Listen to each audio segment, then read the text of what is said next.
Hello Kunjlata.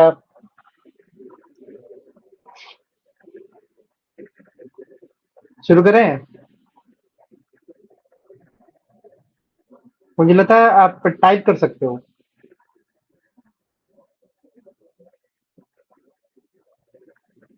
शुरू करते हैं। ठीक है। देखो, ये थोड़ा बहुत ना क्वेश्चन डिस्कशन करना भी जरूरी है। ऐसा तो नहीं कि सिर्फ आप पढ़ते जाएंगे और कुछ डिस्कस ही नहीं करेंगे, है ना? क्योंकि बिना क्वेश्चन के तो फायदा है नहीं। यूजीसी नेट 2023 जून का जो एग्जाम हुआ था, ठीक है, जून में जो एग्जाम हुआ था उसका ये क्वेश्चन है। करेक्ट। तो इसमें ये क्या पूछ रहा है कि which of the following does not fall under the category of ionising radiation. तो ये क्वेश्चन जब दिया है तो इसमें क्या होगा, क्या ऑप्शन होना चाहिए कुंजलता, बताओ। What will be your answer? क्या आंसर होना चाहिए तुम्हारा?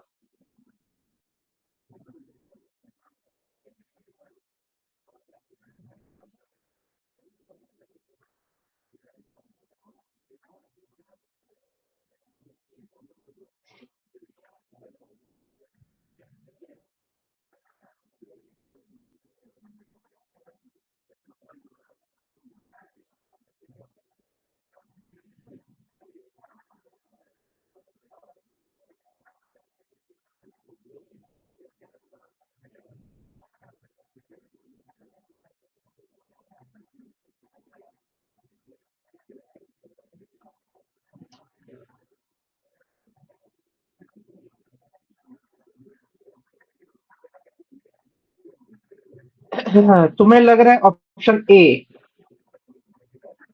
ओके।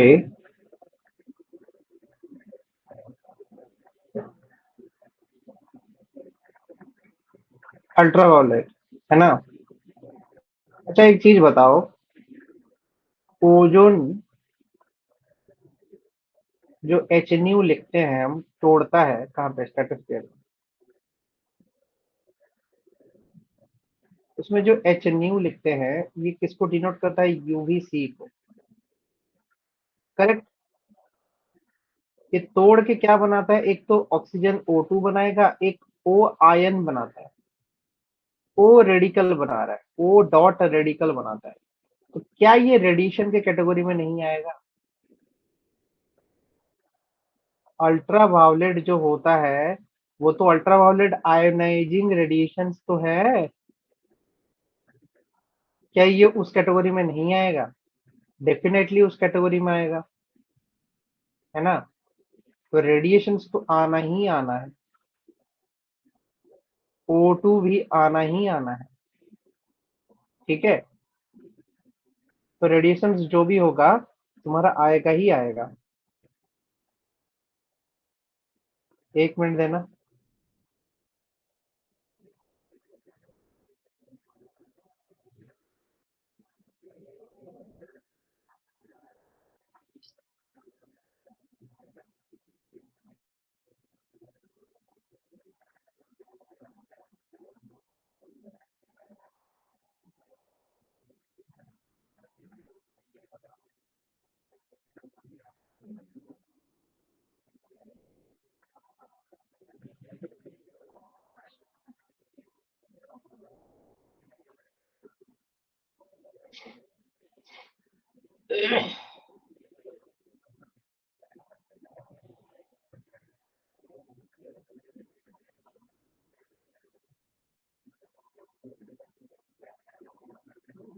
तो इसकी बात चल रही है ना?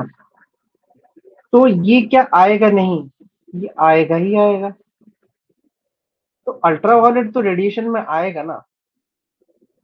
अल्ट्रावायलेट तो रेडिएशन में आएगा। अल्ट्रावायलेट कैसे रेडिएशन में नहीं आएगा? क्योंकि इसकी तो कैपेबिलिटी है आयोनाइज करने की, तो it will come in the radiation, ionisation radiation. ठीक है, अब बात करते हैं एक्सरे का, है ना। जब मैं एक्सरे की बात करता हूँ, एक्सरेज, तुमको जब मैं आयनोस्फीयर पढ़ा रहा था, देखो कुंजलता तुम नया ज्वाइन किया है, तो इसीलिए तुमको पुराने लेक्चर देखने जरूरी है। जब तुम आयनोस्फीयर की बात करते थे, तो आयनोस्फीयर में सबसे जरूरी रूल क्या था तुम्हारा, कि वहां पे हार्ड एक्सरे, एक्सरेज तो यूज होता ही है। वहां पे दो तरीके के एक्सरे यूज होते हैं, एक होता है सॉफ्ट एक्सरे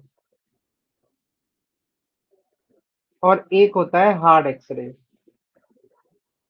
दो तरीके के एक्सरे यूज होते हैं, ठीक है। कहाँ पे, आयनोस्फीयर में। किसको कन्वर्ट करने के लिए, जैसे कि O2+, N2+, ऐसे आयंस बनाने के लिए ना, सॉफ्ट एक्सरे और हार्ड एक्सरे दोनों ही यूज होते हैं। कहाँ पे, आयनोस्फीयर में। तो अल्ट्रावायलेट और एक्सरे तो होगा ही होगा, आयोनाइजिंग रेडिएशन की कैटेगरी में आएगा। बट यहाँ पे पूछा है डज नॉट फॉल, है ना। माइक्रोवेव की बात करो तुम, समझ में आता है माइक्रोवेव का काम क्या होता है। माइक्रोवेव का, जैसे कि खाना पकाने में, किचन में, whenever you use माइक्रोवेव, पीछे क्लास कैसे मिलेंगे, क्या है ऐप में है ना, ऐप में लाइव क्लासेस तो है। तुम जब ऐप में हो, तुमको लाइव क्लासेस तो दिख रहा होगा ना। लाइव क्लासेस वाले कंटेंट में जाके लाइव क्लास में देखो, क्लासेस तो पढ़ाया है मैंने।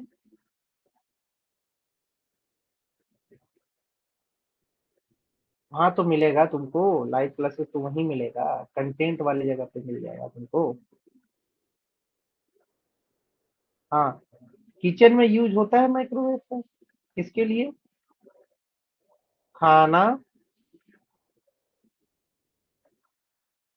गर्म करने के लिए।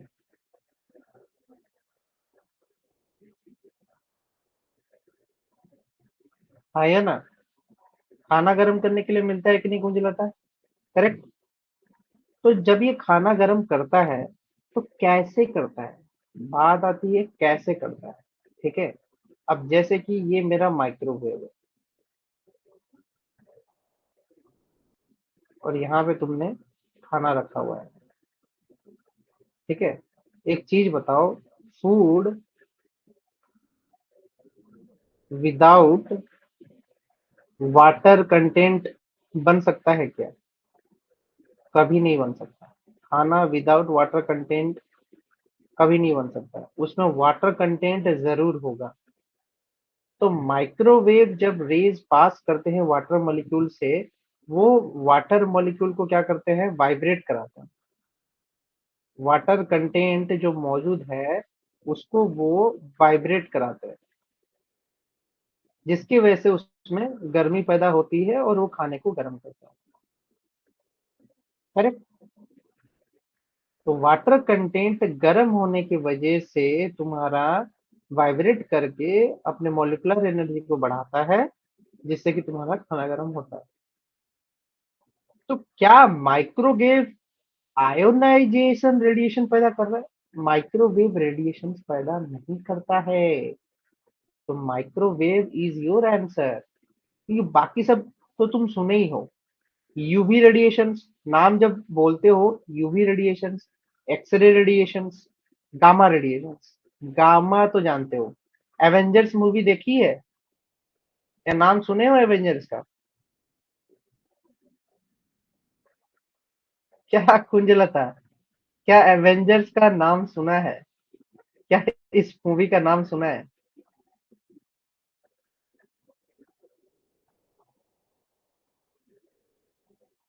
No sir. अच्छा, ये इंग्लिश मूवी है, ये नहीं देखे हो। इसमें एक कैरेक्टर है जिसको हम बोलते हैं हल्क, पता है हल्क, हल्क का नाम सुना है, हल्क, हल्क। No sir. ठीक है, बहुत बढ़िया, कोई भी चीज नहीं जानते हो तुम, ठीक है। तो हल्क एक कैरेक्टर है इसमें, किसमें, हमारे एवेंजर्स मूवी में हल्क एक कैरेक्टर है। ये गामा रेडिएशन पैदा करता है। गामा, गामा भी एक रेडिएशन है, समझ में आया?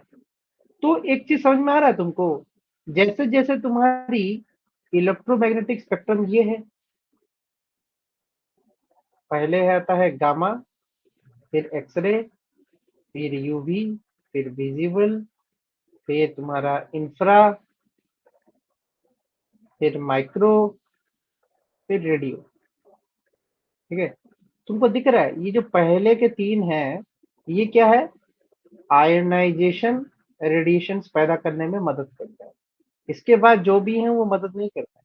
तो जितना हायर वेवलेंथ, उतना कम आयोनाइजेशन पावर, जितना लोअर तुम्हारा रेडिएशन वेवलेंथ, उतना हाई तुम्हारा आयोनाइजेशन पावर। अगर लैम्बडा लो तो आयोनाइजेशन पावर हाई हो जाए।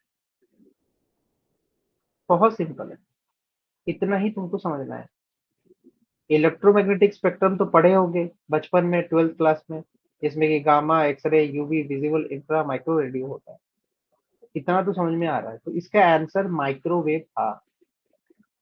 आया समझ में? ठीक है, इस तरीके का क्वेश्चन आएगा तो उसको ऐसे समझने की जरूरत है। एक एक क्वेश्चन ना बवाल है, एकदम बवाल है।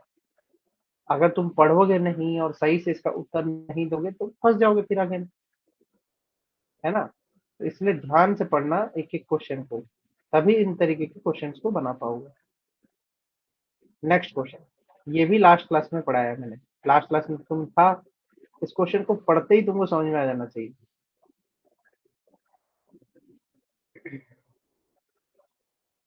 क्या बोल रहा है कि when reduction in the ambient temperature with height r is greater than the change in temperature with height induced by a dry adiabatic process RD। ठीक है, RD atmosphere is said to be, कैसा होना चाहिए atmosphere, ये वो पूछना है। ये R क्या है और ये RD क्या है, ठीक है, ये पता होना चाहिए। एक्चुअल में लैप्स रेट है।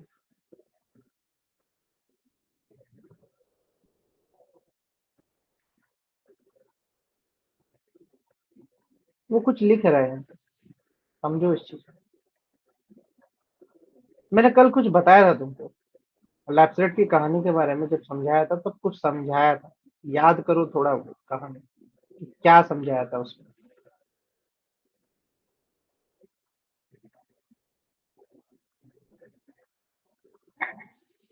कुछ समझाया था कि जो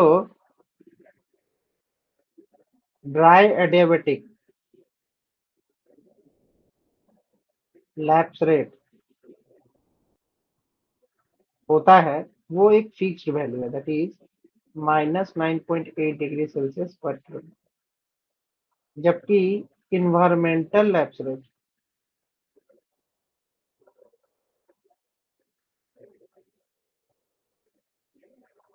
ये क्या होता है, नॉट फिक्स्ड, कुछ भी हो सकता है। करेक्ट। अब यहाँ पे उसने बोला कि when reduction in the ambient temperature with height are is greater than, तो इस इन्वायरमेंटल लैप्स रेट जो है ड्राई एडियाबेटिक लैप्स रेट से बड़ा है, ग्रेटर है। ठीक है, तो T D is greater then, में लेस देन तुम्हारा टी इन्वायरमेंट। अगर ऐसा होगा तो तुम मान के चलो टी डी तो फिक्स है, -98.8 डिग्री सेल्सियस पर किलोमीटर, लेकिन ये इससे ज्यादा होना चाहिए। तो माइनस साइन में अगर राइट हैंड साइड में रहता है तो ज्यादा होता है, तो -6.5 डिग्री सेल्सियस ले लो। अब इनका तुम क्या करो, डायग्राम बना दो। जैसे ही तुम इसका डायग्राम बना दोगे, झट से तुम्हारे दिमाग में आंसर आ जाएगा, गलती करोगे नहीं। इतना तक पहुंच गए तो इसके बाद डायग्राम बनाने की देरी है। ठीक है, अब ये तो समझ में आया होगा क्या क्यों लिखा है ना? कुछ नहीं समझ में आया ना? -6.5 क्यों लिखा, -9.8 था, क्या किया मैंने, समझ में आया या नहीं है? बताओ। आया या नहीं आया?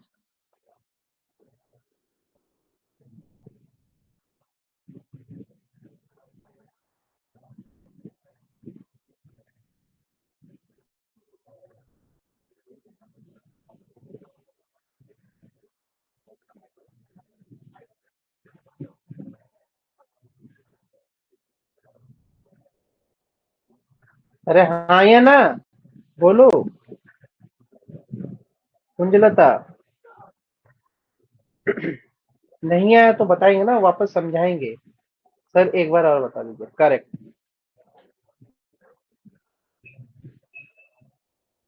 देखो, मैंने लास्ट क्लास में पढ़ाया था कि जो एयर होता है, एयर, ठीक है, वो एक फिक्स्ड लैप्स रेट से मूव करता है। फिक्स्ड लैप्स रेट का मीनिंग क्या है?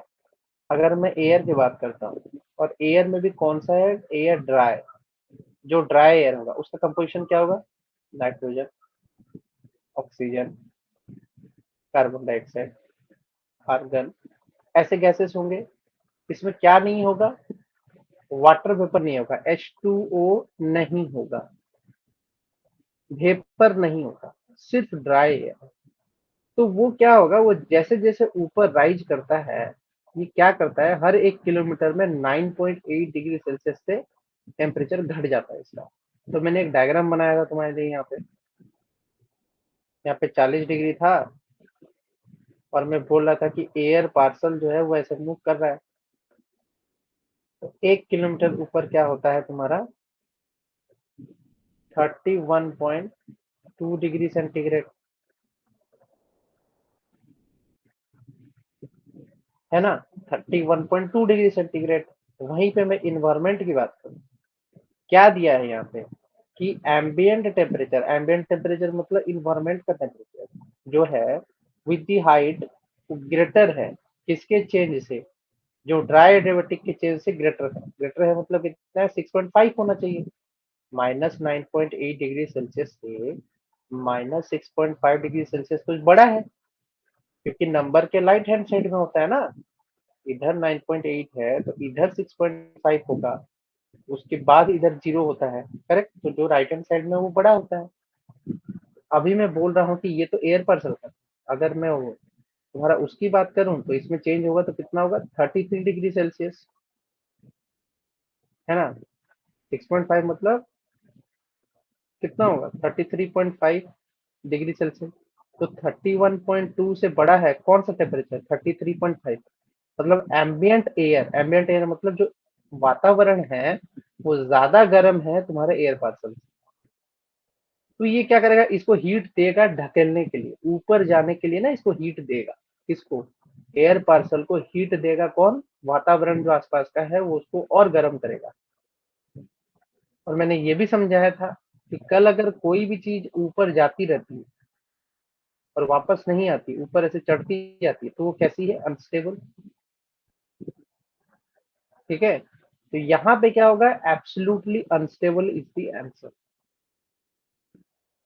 समझ में? इस तरीके से समझने की कोशिश करो, तब ये क्वेश्चन समझ में आएगा। क्योंकि हर एक क्वेश्चन में ना समझना बहुत जरूरत है। देखो, एक कंसेप्ट से 10 कंसेप्ट में जोड़ के यहाँ पे समझा रहा हूँ, ताकि तुम्हारे दिमाग में ये चीज फिट हो जाए और तुमसे गलती ना हो एकदम। क्लियर हुआ ये चीज?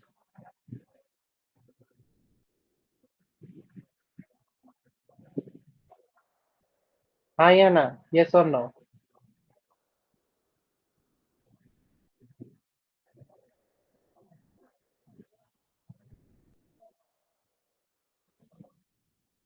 चलो, अब हम लोग टॉपिक पढ़ते हैं, क्योंकि टॉपिक पढ़ना भी जरूरी उतना ही है जितना बाकी सब चीजें।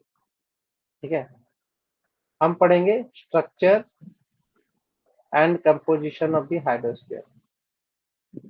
बहुत सा सिंपल चीज है, structure and composition of the hydrosphere, कुछ बड़ा बात नहीं है। देखो, वाटर जो है most abundant substance at the surface of the अर्थ, ये तो सही बात है। अर्थ के सरफेस से सबसे ज्यादा पाया जाने वाला एक ही तत्व है जो कि पानी, यही वो बोल रहा है। ऑलमोस्ट बहुत अच्छा पढ़ा रहे हैं। अभी पढ़ने पे ध्यान दो, अभी पढ़ाना तो शुरू किए हैं। एक समय के बाद तो सब चीज समझा देंगे और दिमाग खुल जाएगा तुम्हारा। मैं छोटे बच्चों की तरह ना तुमको कनेक्ट करने की कोशिश कर रहा हूँ। देखो आज तक तुमने क्लास 2 से लेके क्लास 12 तक फिर तुम मास्टर डिग्री जो भी कर लिए हो, उसमें अगर कुछ चीज नहीं भी पढ़े होगे ना, तो उसको मैं कनेक्ट करते हुए तुम्हारा डॉट्स को आगे बढ़ा रहा हूँ, क्योंकि हर चीज को ना डॉट से कनेक्ट किया जाता है। सब तुम्हारे आसपास ही है, कहीं दूर नहीं है। Everything is close to you. ठीक है, everything is close to you. तो क्या बोलता है कि almost all of it is in the oceans which cover 70% of the surface earth का एरिया। ठीक है, तो 70% एरिया, नोट्स बनाओगे तो क्या लिखोगे? 70% एरिया ऑफ अर्थ, ऐसे लिखा, इक्वल टू क्या है? Water, H2O। देखो सिंपल, इतना ही लिखोगे, इतना ही बढ़िया नोट्स बनाओगे, कंप्लीट क्लियर है। ठीक है, तो तुम्हारा क्या था? कुंजलता, बॉटनी थोड़ी, तुम्हारा बॉटनी था ना, तुम्हारा इन्वायरमेंटल था क्या कुंजलता?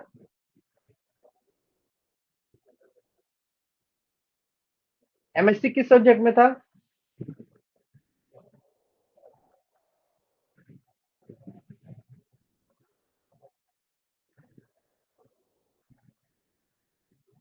एमएससी किस सब्जेक्ट में था? बॉटनी ना, वही तो मैं बोल रहा हूँ। तो बॉटनी में पढ़ाया नहीं गया होगा, बॉटनी में तो कुछ अलग चीज पढ़ाया जाता होगा ना, थोड़ी ना इन्वायरमेंट के टॉपिक्स पढ़ाए जाते होंगे।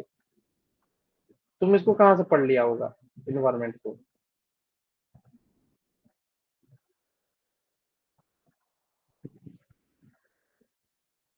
नहीं पढ़ा होगा, नहीं नहीं नहीं पढ़ा होगा।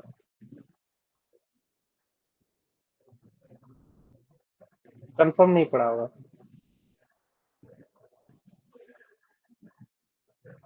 खैर छोड़ो, समझो अभी। ऐसे नोट्स बनाना, 70% of the area of the earth is water. ठीक है, then comes the hydrosphere. Hydrosphere is the combined mass of the water found on, under and above the surface of the earth। अब सबसे पहली बात, जल कहाँ कहाँ पे मौजूद है? जल जो है कहाँ कहाँ पे मौजूद है? एक तो बोलता है कि महासागरों में है, जो कि सतह पे है, सरफेस पे है। ठीक है, फिर क्या होता है कि नीचे पे है, जो कि तुम्हारा क्या होता है? Ground water. ठीक है, और क्या है? एक सतह पे और एक ग्राउंड वाटर। तो जल में तुम्हारा यहाँ पे क्या आ जाएगा? झील भी आ जाएगा। ठीक है, तालाब आ जाएगा, और सागर तो है ही। ये सब चीजें तो है ही, सागर, तालाब और झील, ये सब चीजें सरफेस ऑफ वाटर को कंसिडर करते हैं। वहीं पे भूमि के अंदर वाला जो जल है, भूजल, जिसको हम भूजल भी बोलते हैं, वो कहाँ मिलता है? तुम्हारा ग्राउंड वाटर नीचे मिलता है। करेक्ट, ये चीज तो दिमाग में क्लियर होना चाहिए, कौन सी चीज कहाँ मिलता है, किस हिसाब से मिलता है, कितना उसका परसेंटेज वगैरह है, दैट यू शुड नो। ठीक है, क्या बोलता है कि it has been estimated that there are 1408 million cubic kilometre of water. अब देखो, यहाँ पे लिखा 1408 मिलियन क्यूबिक किलोमीटर, ये चीज उसने लिखा, 1408 मिलियन क्यूबिक किलोमीटर। तो जब ये 1408 मिलियन क्यूबिक मीटर बोलता है, तो मिलियन का अर्थ क्या होता है? 1408 इंटू 10⁶ किलोमीटर क्यूब। इसका मीनिंग ये है, इतना वॉल्यूम ऑफ वाटर पूरे पृथ्वी पे मौजूद है। ठीक है, अभी जो पूरे पृथ्वी में इतना मौजूद है, इसमें क्या क्या इंक्लूड होता है? This include water in a liquid, and frozen forms in groundwater, oceans, lakes and streams. ठीक है, salt water accounts for 97.5% of this amount, जिसमें कि 97.5% जो है वो सॉल्टी वाटर, पीने लायक नहीं। सॉल्टी वाटर जो होता है नॉट ड्रिंकेबल, खारा पानी पीने लायक कहाँ होगा, होगा ही नहीं। ठीक है, तो खारे पानी की जो राशि है, कुल राशि, वो 97.5% है। तो समझ रहे हो, सिर्फ तुम्हारा 2.5% ही तुम्हारा फ्रेश वाटर है जो पीने लायक है। ठीक है, बहुत कम हिस्सा ही तुम्हारा पीने वाला पानी है। ठीक है, ये चीज तुमको पता होना चाहिए। इसके बाद ये डायग्राम बहुत ही बहुत इम्पोर्टेंट है। ठीक है, इस डायग्राम को तो अच्छे से समझने की कोशिश करो।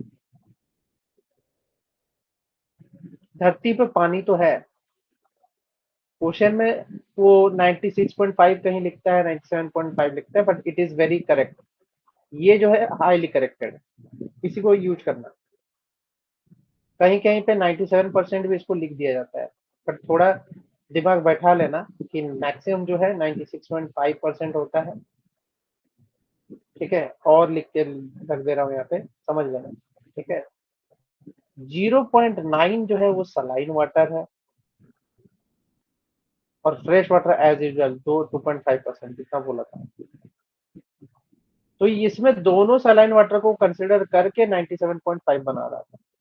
करेक्ट, यहाँ पे मैंने डायरेक्ट बोला कि फ्रेश वाटर इतना है।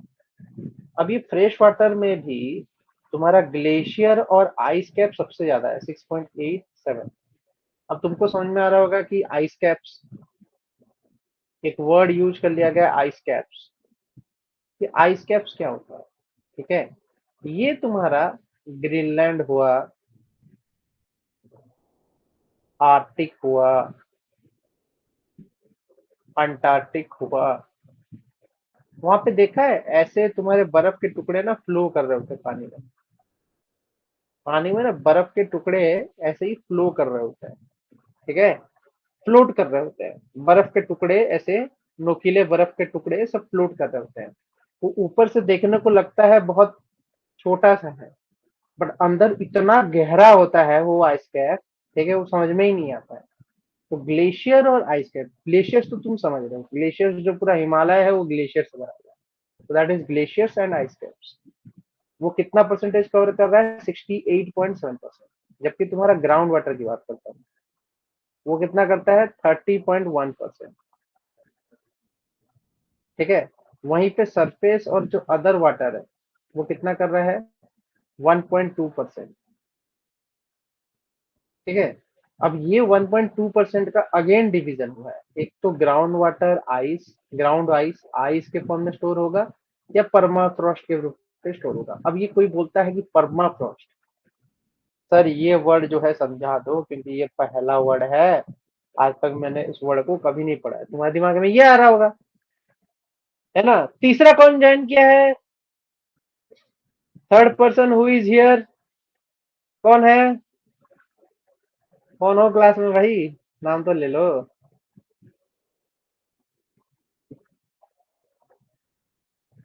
Who is here? Third one. अरे शर्माना क्या है, नाम तो बताओ।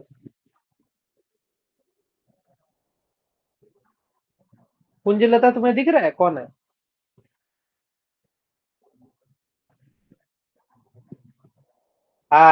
Good evening sir. दो क्लास से एबसेंट हो ज्योति? नहीं दिख रहे हो तो खैर, परमाफ्रॉस्ट की बात करते हैं। याद है परमाफ्रॉस्ट क्या होता है ज्योति? डू यू नोटिस परमाफ्रॉस्ट क्या होता है? रिमेम्बर, कुछ चीज बताया था तुमको परमाफ्रॉस्ट के बारे में, याद है कुछ?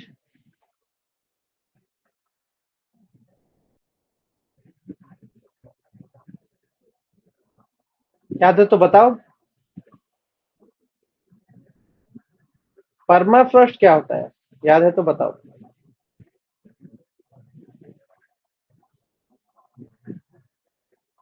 नहीं याद है तो नो बोल दो, जल्दी, इंतजार मत कराना एक्चुअली, फटाक से बताओ।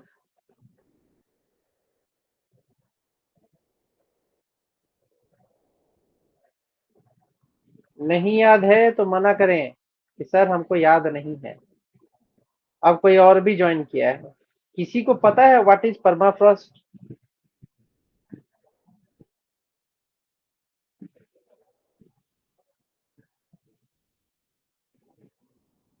आइस मिक्स्ड क्या? सिर्फ आइस नहीं होता है, आइस मिक्स्ड क्या?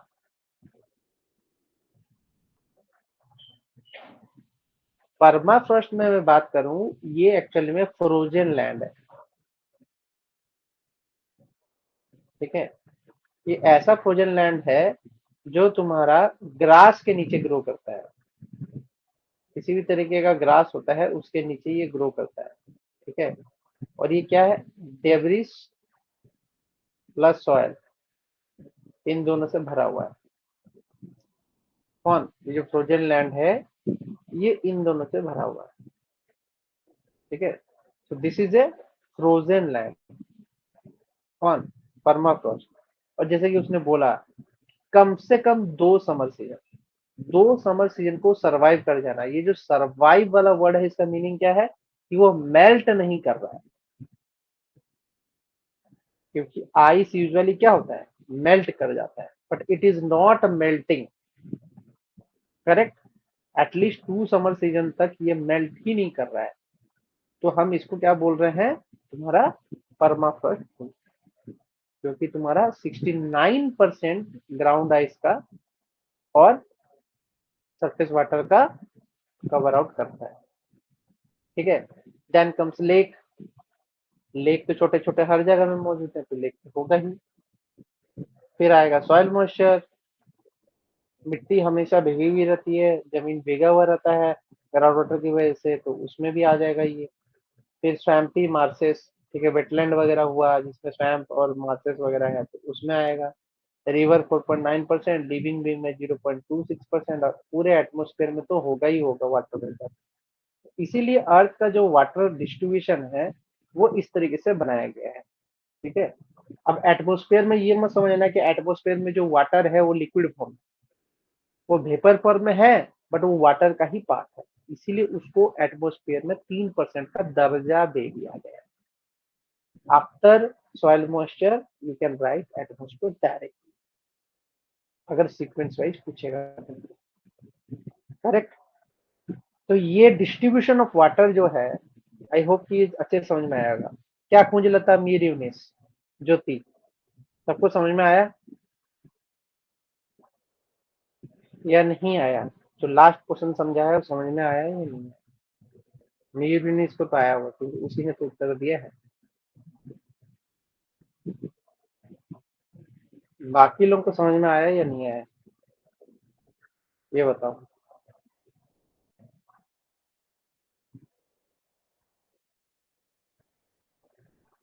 करेक्ट, आगे चलते हैं। अब बात करते हैं स्पेसिफिक जोन्स की।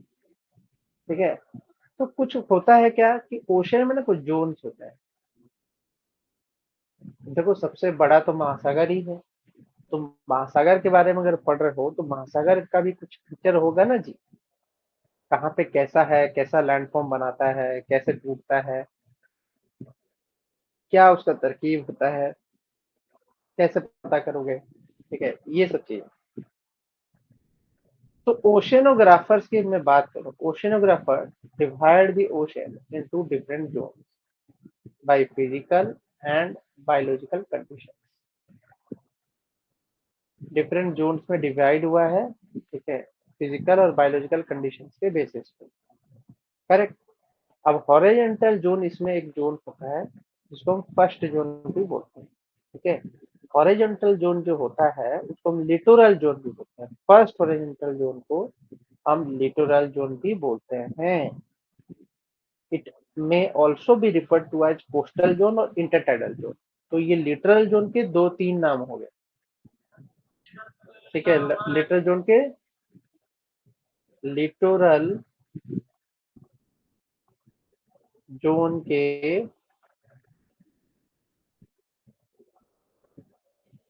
दो नाम है, कोस्टल जोन, इंटरटाइडल जोन। ठीक है, दो नाम इसके हो गए। करेक्ट।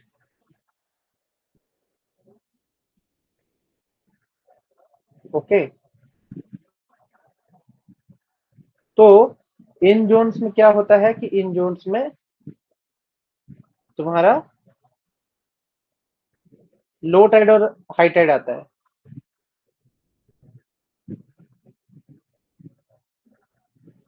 ठीक है, इन जोन्स में तुम्हारा लो टाइड और हाई टाइड आता है। लिटोरल जोन में तुम्हारा area between the high tide and low Tide.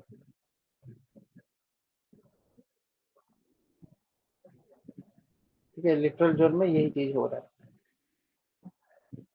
फिर क्या आता है कि during the high tide this zone is covered in the ocean water for many hours। बहुत समय तक ये तुम्हारा पानी में कौन लिटरल जोन जो होता है वो भीगा हुआ रहता है। फिर क्या होता है कि it is then exposed to the air for many hours during the low tide. Low tide में ये अगेन एक्सपोज हो जाता है। अब समझ में आ रहा है क्या हो रहा है? चलो फिगर में दिखाते हैं इसको। बिना फिगर दिखाए तुम नहीं समझ पाओगे, after figure you can understand. ठीक है, फिगर के बाद ये चीज समझ सकते हो कि कैसे ये काम करता है। हम्म, एक मिनट, फिगर दिखाते हैं पहले। अब देखो यहाँ पे क्या हो रहा है तुम्हारा,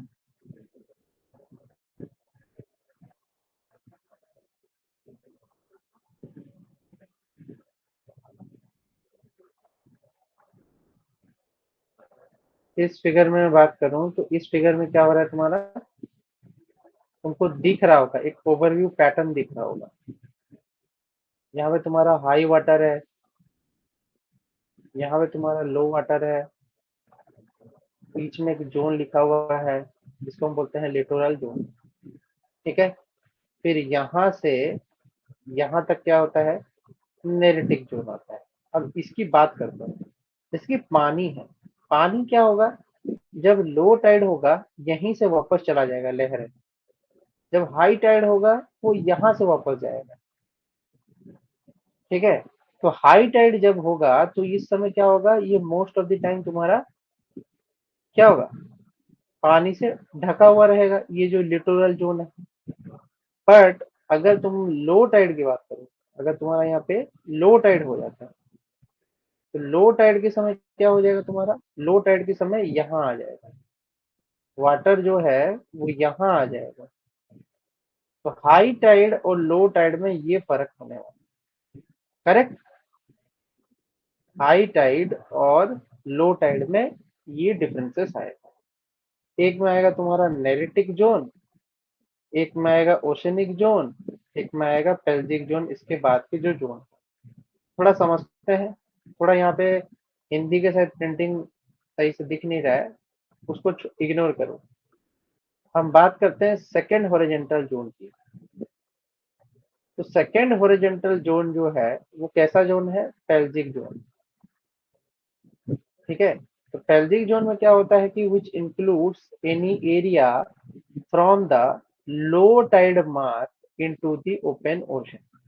सबसे जरूरी चीज, area of low tide, high tide नहीं, लो टाइड से शुरू होने वाला एरिया। ठीक है, जो कि remains covered in the water, ये हमेशा पानी से घिरा हुआ है। ओके, अब इस पूरे पेल्जिक जोन को क्या किया गया है, दो हिस्सों में तोड़ा गया है। ये ओशन के जोन्स है।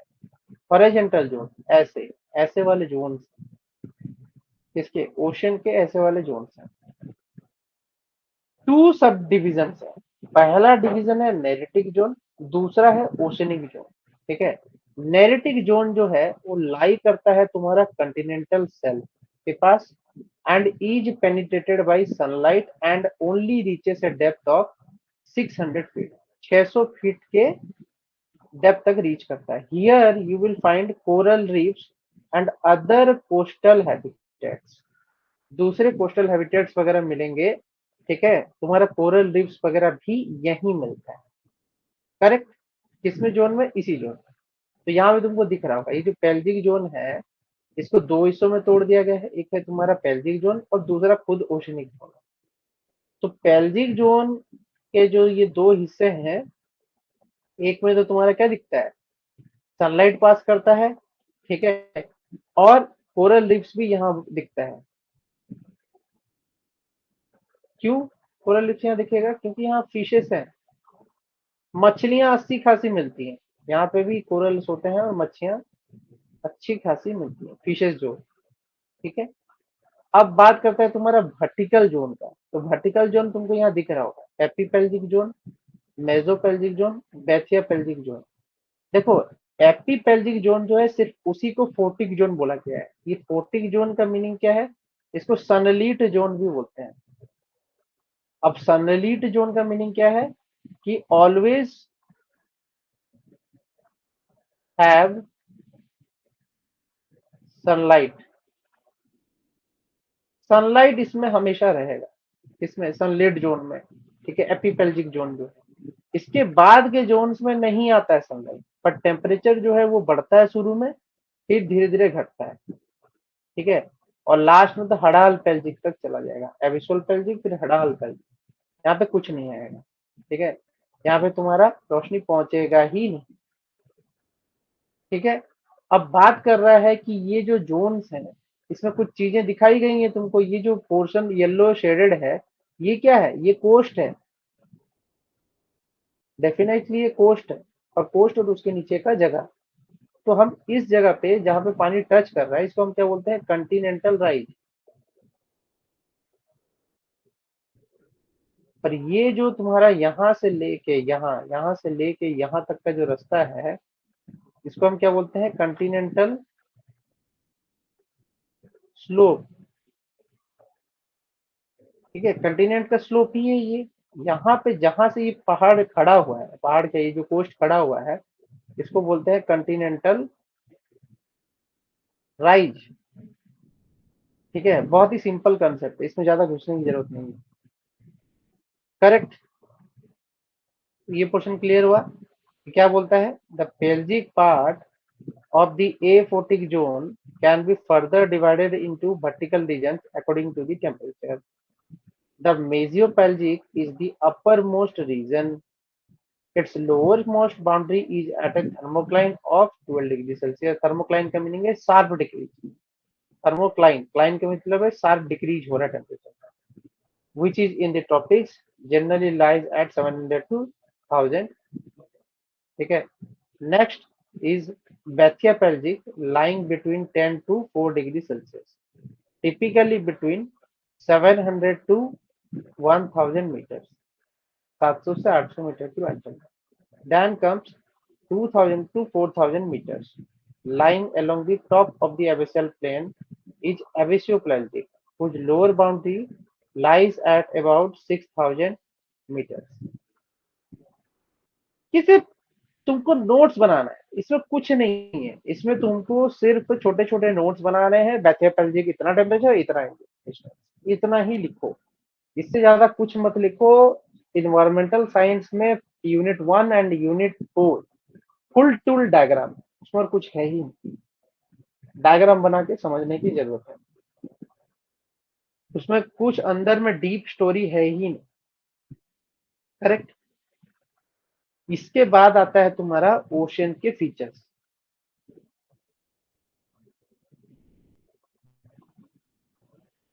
ठीक है, ओशनिक फीचर्स, तो तुमको तो समझ में आ गया, ये कोस्ट था और कोस्ट में कंटिनेंट था।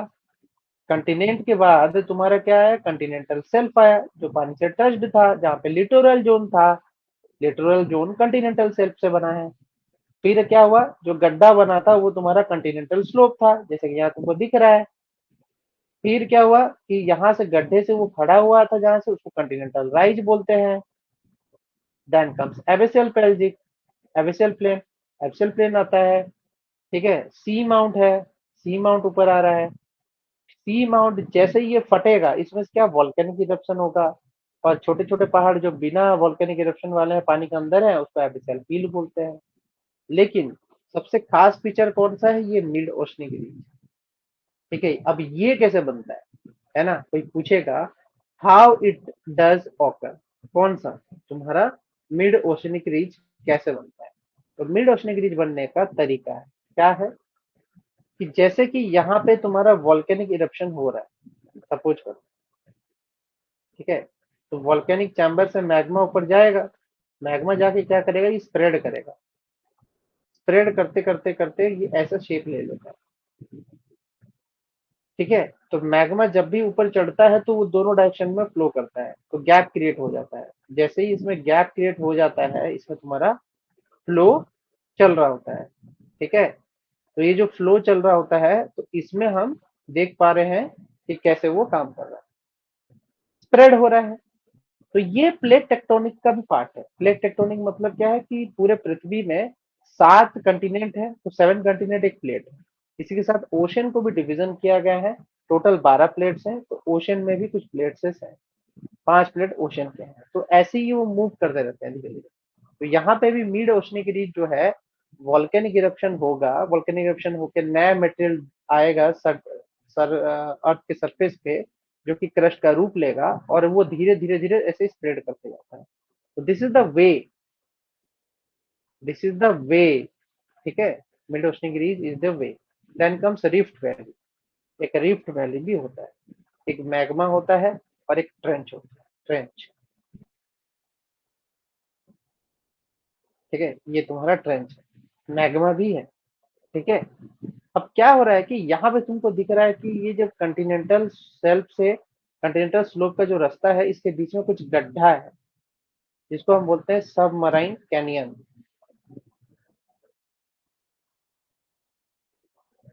ठीक है, इसको हम सबमराइन कैनियन बोलते हैं, जहाँ पे ऐसे गड्ढा और गैप्स क्रिएट होते हैं, वहां पे हम इसको सबमराइन कैनियन बोलते हैं। ये सारे के सारे कौन से फीचर है, ओसेनिक फीचर।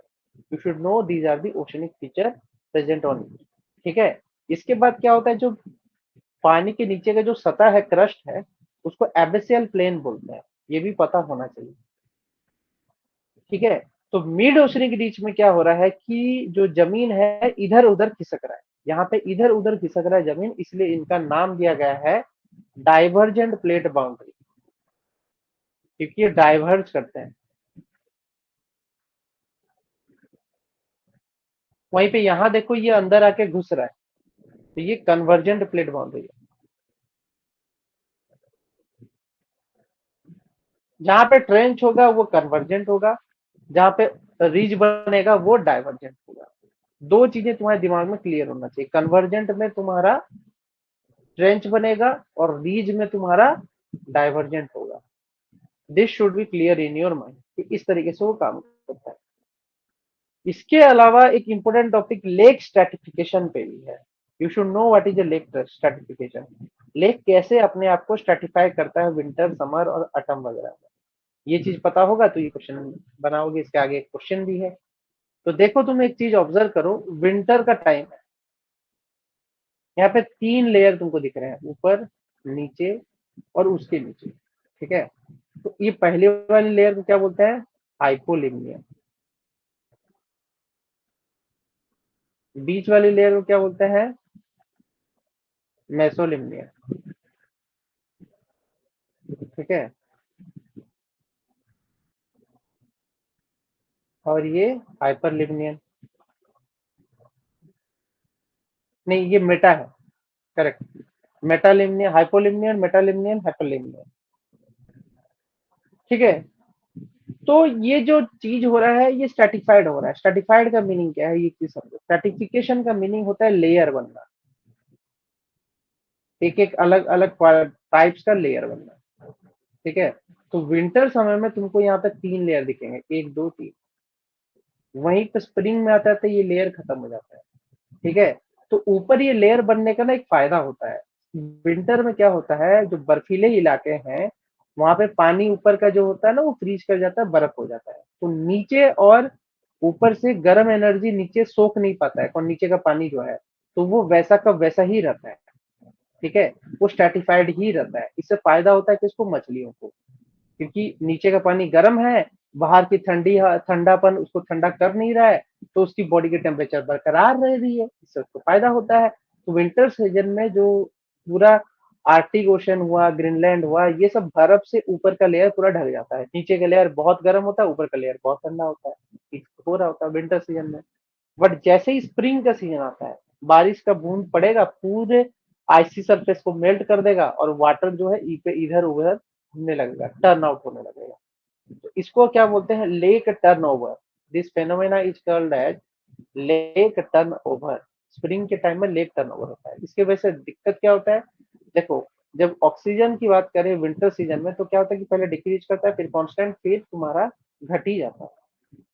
लेकिन अगर हम स्प्रिंग के टाइम की बात करें, पूरा का पूरा वाटर जो है एक दूसरे से मिक्सड हो गया है, इसलिए ऊपर से लेकर नीचे तक सारे मिक्सड लेयर होने की वजह से पूरा लेक जो है वो टर्नओवर कर जा रहा है, और ऑक्सीजन की मात्रा जो है वो भी सेम। एटम में भी वही हाल है। हवा, एटम में क्या होता है कि हवा प्रेशर देती है, विंड आके प्रेशर देके ऊपर नीचे सर्कुलेशन करा देती है। तो इस केस में भी तुम्हारा एटम में तुम्हारा लेक टर्नओवर का ही केस रहता है, उसमें भी ऑक्सीजन मेंटेन रहता है। बट जैसे ही तुम पहुंच जाते हो समर सीजन में, तो क्या होता है, एक पतली सी लेयर बनती है जो ऊपर के पानी को और नीचे के पानी को अलग करती है, बट स्टिल इसमें भी लेयर बन रहा है। ठीक है, तो ऑक्सीजन ऊपर से डिक्रीज करेगा, फिर थोड़ा डिक्रीज करेगा, फिर डिक्रीज कर जाएगा। ये जो है शार्प डिक्रीज, जैसे ही तुमको ये दिख रहा है ना, ये शार्प डिक्रीज है। कहीं पे भी अगर शार्प डिक्रीज आता है, शार्प डिक्रीज, उसको हम क्या बोलते हैं, cline. You should know, that is called as cline. कहीं पे भी शार्प डिक्रीज दिखता है तो उसको हम तुरंत बोलना चाहिए हमको क्लाइन। ठीक है, तो ऑक्सीजन यहाँ पे क्लाइन करके नीचे गिर जाता है। इसमें समर में ऑक्सीजन की मात्रा कम, लेग टर्नओवर में बराबर। ठीक है, विंटर में क्या होगा, पहले चढ़ेगा, फिर गिरेगा, फिर चढ़ेगा। ठीक है, कांस्टेंट रहेगा बीच में, लेकिन जब गिरता है कांस्टेंट होगा। तो ये कंसेप्ट तुम्हारे क्लियर होने चाहिए। हाँ, एपिलिमियन यार, हाँ, हाइपोलिमियन में बोल रहा हूँ, लास्ट में हाइपोलिमियन है, ऊपर का लेयर जो है एपिलिमियन। करेक्ट, वो चीज मेरे को याद नहीं आ रहा। एपिलिमियन, ऊपर का लेयर एपिलिमियन है, बीच का लेयर मेटालिमियन है, और लास्ट लेयर जो है वो तुम्हारा हाइपोलिमियन। तो ये कंसेप्ट तुम्हारे क्लियर होना चाहिए लेक टर्नओवर से। इसके बाद लेक में कहानी क्या आता है, यूट्रोफिक। यूट्रोफिक लेक का मीनिंग क्या होता है कि वो लेक जो खत्म होने के कगार पे है। एजिंग ऑफ लेक, एजिंग मतलब बूढ़ापन, एजिंग ऑफ लेक। ठीक है, अगर लेक की उम्र खत्म होते जाए, बढ़ते जा रही, खत्म होने के कगार पे है, तो उसको हम यूट्रोफिक लेक भी बोल सकते हैं। जहां पे यूट्रोफिक लेक होता है वो उसका एजिंग हो रहा होता है, धीरे धीरे वो बूढ़ा हो रहा होता है, खत्म हो रहा होता है। That is called as eutrophication. ठीक है, तो ये चीज पता होनी चाहिए। वैसे ऑलिगोट्रोफिक है, ऑलिगोट्रोफिक में न्यूट्रिएंट कंटेंट कम होता है। जैसे मैं ऑलिगोट्रोफिक की बात करता हूँ, oligotrophic, nutrient should be less, nutrient यहाँ कम होना चाहिए ऑलिगोट्रोफिक लेक। ठीक है, यूट्रोफिक लेक में हाई होगा न्यूट्रिएंट कंटेंट। ठीक है, यही सब डिफरेंसेस है तुम्हारे लेक टर्नओवर में। तो ये सब चीजें तुमको पता होना चाहिए। हाइड्रोस्फीयर में इतना ही है जो कि तुम्हारा रेलिवेंट है for examination point of view से, तो इतना तुम लोगों को पढ़ने की जरूरत है। इसके बाद हम जो टॉपिक्स वगैरह पढ़ेंगे उसमें मेट्रोलॉजिकल पैरामीटर, थर्मोडायनेमिक्स, ये सब कवर आउट करेंगे। देन बायोजियोग्राफिकल प्रोवेनेंस एंड एसडीजी, फिर रिमोट सेंसिंग, देन फिनिश। ठीक है, कल का क्लास अगेन यूट्यूब में होगा, तो थोड़ा तैयार रहना। कल का क्लास अगर तुमको करना है तो यूट्यूब में देख सकते हो, फिलअप फॉर्म के ऐप में, फिलअप फॉर्म के चैनल पे, तो वहां पे रहेगा क्लास। ठीक है, अभी तुम लोगों का फ्राइडे सैटरडे कोई क्लास नहीं रहेगा इन दी ऐप। ठीक है, लेकिन संडे टेस्ट रहेगा, तो जितना पढ़ा चुका हूँ अच्छे से पढ़ लो। ठीक है, इससे टेस्ट रहेगा, एक 10 मार्क का क्विज रहेगा, तो उसके लिए तैयार रहना। ठीक है, ओके। चलो अच्छे से पढ़ो और all the best, have a nice day. ठीक है।